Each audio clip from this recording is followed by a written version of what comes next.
Hello जी, कहिए, क्या बात कर रहे हो? ठीक है, मैं टीम भेजता हूँ। हवलदार, मुझे लगता है 2 दिन से जिस बस को हम यहाँ ढूंढ रहे थे वो 100 किलोमीटर दूर नहर में मिली है। जल्दी गाड़ी निकालो, हमें अभी चलना होगा। आपके कहने का मतलब है वो 375 वाली बस? लेकिन सर, वो तो यहीं 21 किलोमीटर के अंदर चलने वाली बस है। 100 किलोमीटर दूर कैसे पहुंच गई? नहर में जो बस मिली है वो कोई और होगी। वही तो पता लगाना है ना। इंस्पेक्टर अपने साथ टीम लेकर नहर के पास पहुंच गया था। क्रेन की मदद से जब उस बस को नहर से बाहर निकाला गया तो देखा वाकई वही बस थी जिसे पिछले 2 दिन से पुलिस ढूंढ रही थी। इस बस के बारे में कंप्लेन आई थी ना?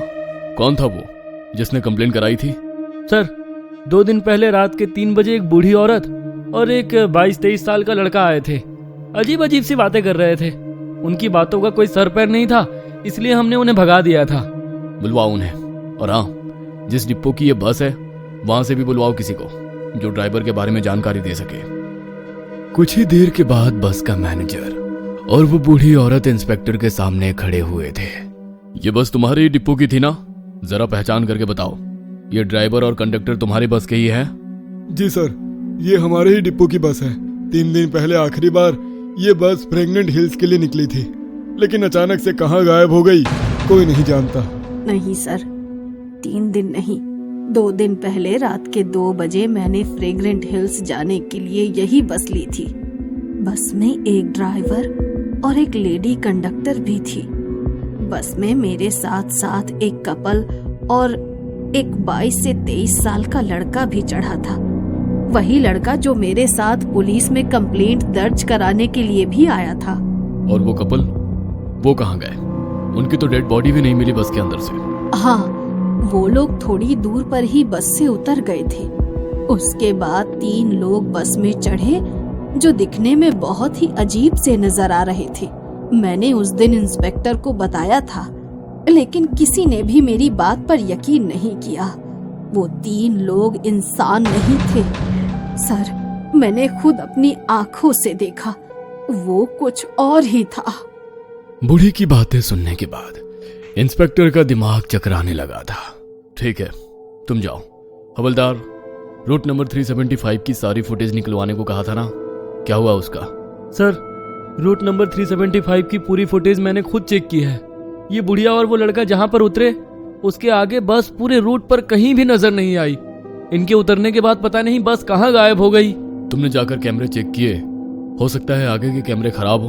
नहीं सर, कैमरे खराब नहीं है, सारे फुटेज है हमारे पास, लेकिन ये बस उस रूट पर आगे कहीं गई ही नहीं।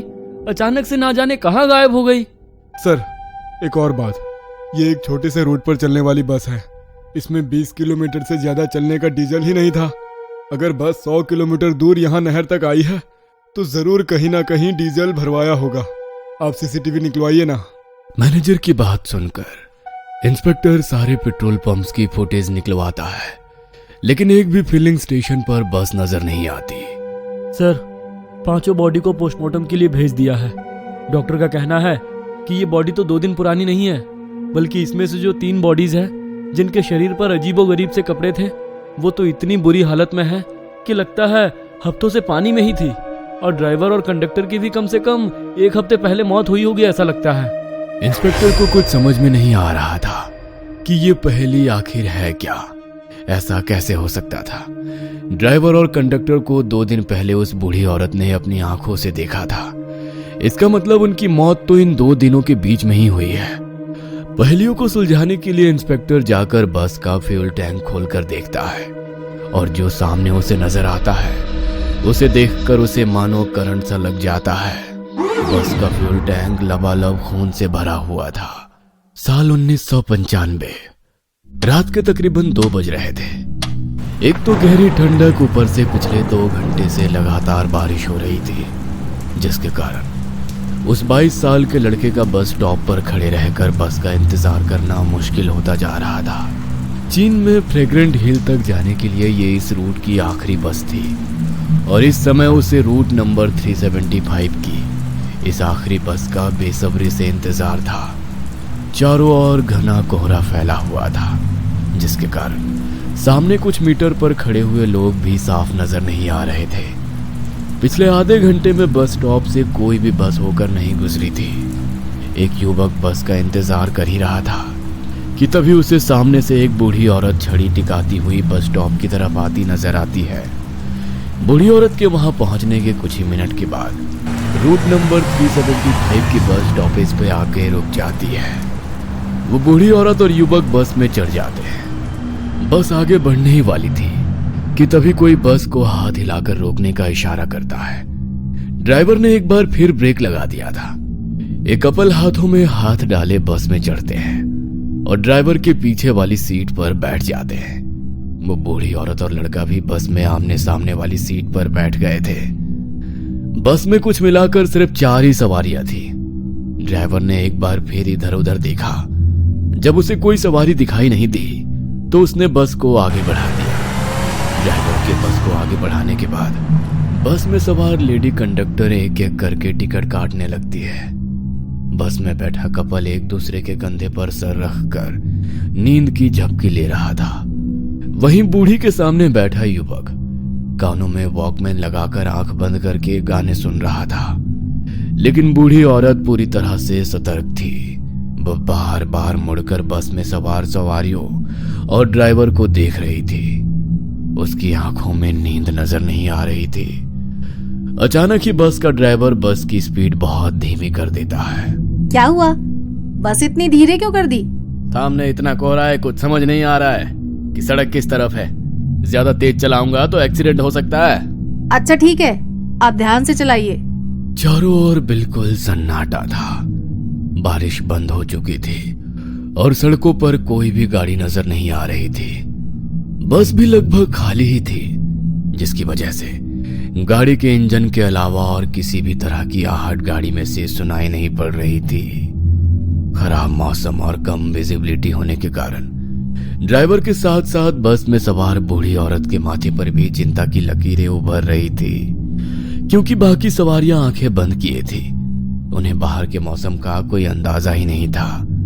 अचानक से बस की छत पर किसी के होने का एहसास होने लगता है और धम धम की आवाज सुनाई पड़ने लगती है। ये कैसी आवाज है? चलती हुई बस में बस की छत पर कौन हो सकता है? मैं बस रोक कर देखता हूँ। ड्राइवर बस रोक कर उतरता है। तभी अचानक से बस के ऊपर से आ रही आवाज बंद हो जाती है। ड्राइवर बस के चारों ओर घूम कर देखने लगता है। अचानक ही ड्राइवर के ऊपर एक बिल्ली कूद पड़ती है, जिसके कारण उसके मुंह से एक जोरदार चीख निकल जाती है। ड्राइवर दौड़ते हुए वापस से बस में चढ़ जाता है। क्या हुआ? क्या था बाहर? एक बिल्ली थी, वही बस के ऊपर घूम रही थी शायद। आगे बढ़ते हैं, आसपास जंगल है, यहाँ रुकना ठीक नहीं है। क्या कहा? एक बिल्ली थी? बिल्ली के बस की छत पर चलने से इतनी तेज आवाज नहीं हो सकती। बूढ़ी को अपने आसपास कुछ असामान्य सा घटित होता हुआ महसूस हो रहा था। वो महसूस कर पा रही थी कि उसके साथ कुछ तो अजीब हो रहा है। अचानक ड्राइवर बस की स्पीड बढ़ा देता है। अरे, सामने कुछ नजर नहीं आ रहा है और तुम इतना तेज बस दौड़ा रहे हो, कर क्या रहे हो? बुढ़िया की बात का जवाब दिए बिना ड्राइवर घूमते हुए एक नजर बुढ़िया की ओर देखता है और एक बार फिर से अपना पांव एक्सीलेटर के ऊपर रख देता है। सामने सड़क पर एक दोराहा नजर आ रहा था, जहां से सड़क लेफ्ट और राइट 2 डायरेक्शन में डिवाइड हो रही थी। ड्राइवर बस को बाईं ओर मोड़ लेता है। अरे, कैसे ड्राइवर हो तुम? किधर मोड़ लिया बस को? ये रास्ता जंगल की तरफ जा रहा है। नए नए भर्ती हुए हो क्या? रास्ता ठीक से नहीं मालूम? अरे आप आराम से बैठिए ना, बार बार क्यों टोका टोकी कर रही हैं? मुझे पता है कि अपना काम कैसे करना है।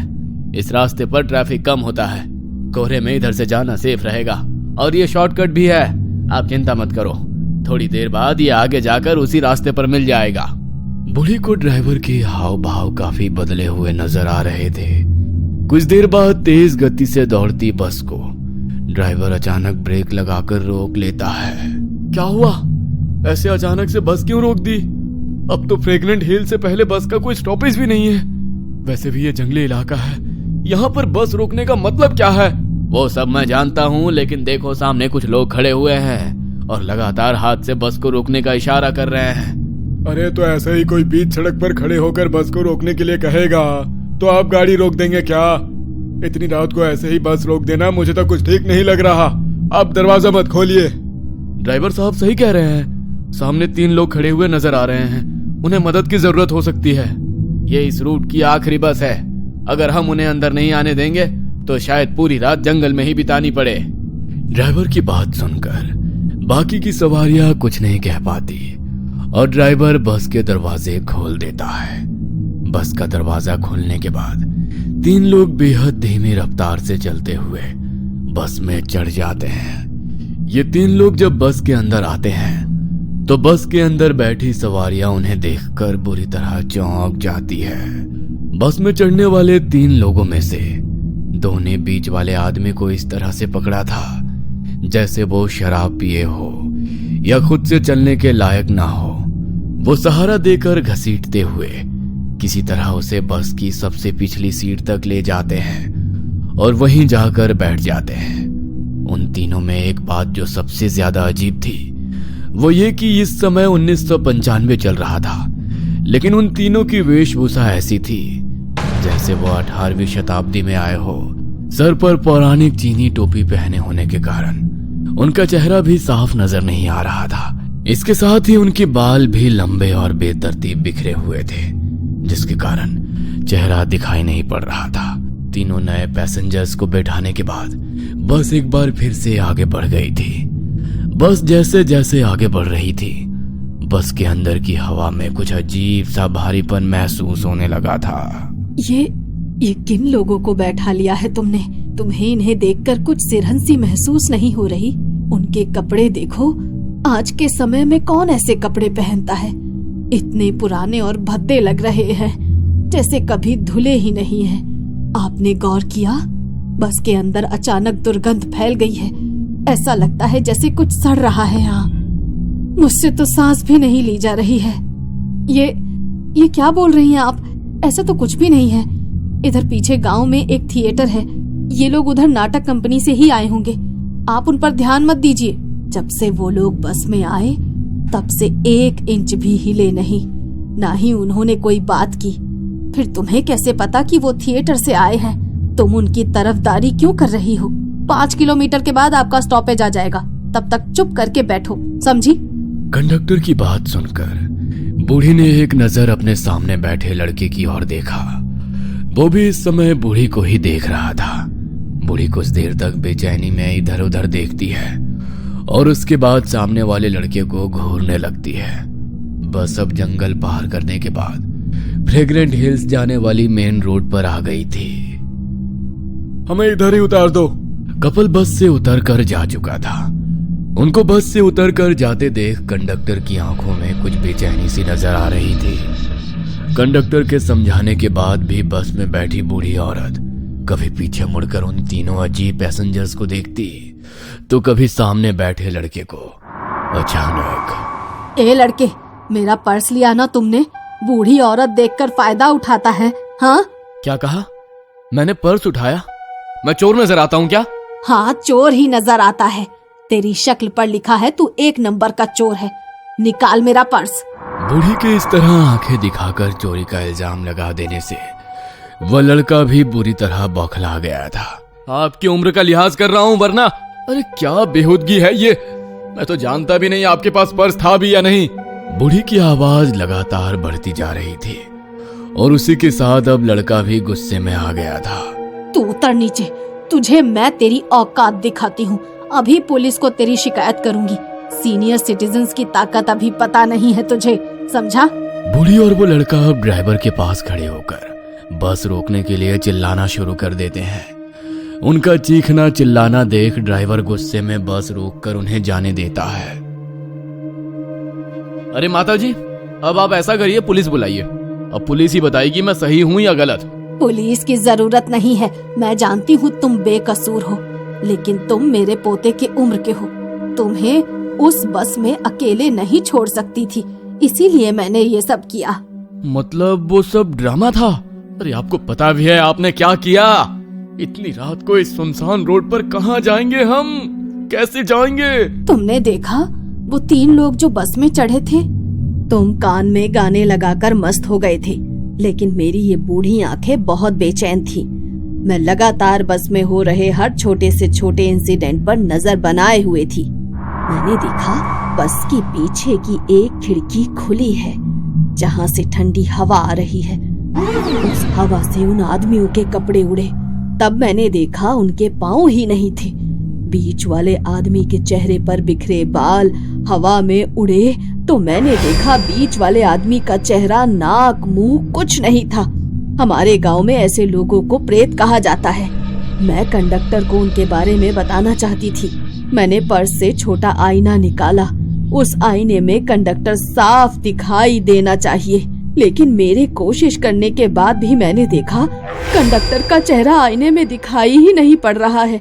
हम दोनों लकी हैं जो उन्होंने हमारे झूठे झगड़े पर भरोसा किया और हमें यहाँ उतार दिया। आपका बहुत बहुत धन्यवाद। अगर आपकी बातें सच है तब तो ड्राइवर की जान को भी खतरा है। पता नहीं उसके साथ क्या होगा। चलो हम थाने में जाकर रिपोर्ट लिखा देते हैं। बूढ़ी और लड़का थाने जाते हैं और सारी बातें बता देते हैं, लेकिन इंस्पेक्टर को उनकी बेसिर पैर की बातों पर यकीन नहीं होता और वो उन्हें वहां से बाहर निकाल देता है। 2 दिन बाद पुलिस को बस तो मिल गई थी, लेकिन ये घटना पुलिस के लिए एक अबूझ पहेली बन चुकी थी। डीजल की बजाय खून से चलकर वो बस बिना किसी कैमरे की नजर में आए 100 किलोमीटर दूर कैसे पहुंची, इस सवाल का जवाब किसी के पास नहीं था। वो 3 आदमी कौन थे उनकी कभी शिनाख्त नहीं हो सकी। इस घटना के बाद पूरे चीन में डर की लहर दौड़ गई थी। कहते हैं उस घटना के बाद भी कई बार रात के अंधेरे में रूट नंबर 375 की बस लोगों को नजर आ जाती है। ये कहानी आपको अच्छी लगी हो तो हमें सब्सक्राइब करें, हमारा इंस्टाग्राम और फेसबुक पेज जरूर फॉलो करें। और हाँ दोस्तों, सब्सक्राइब करना भूलना मत।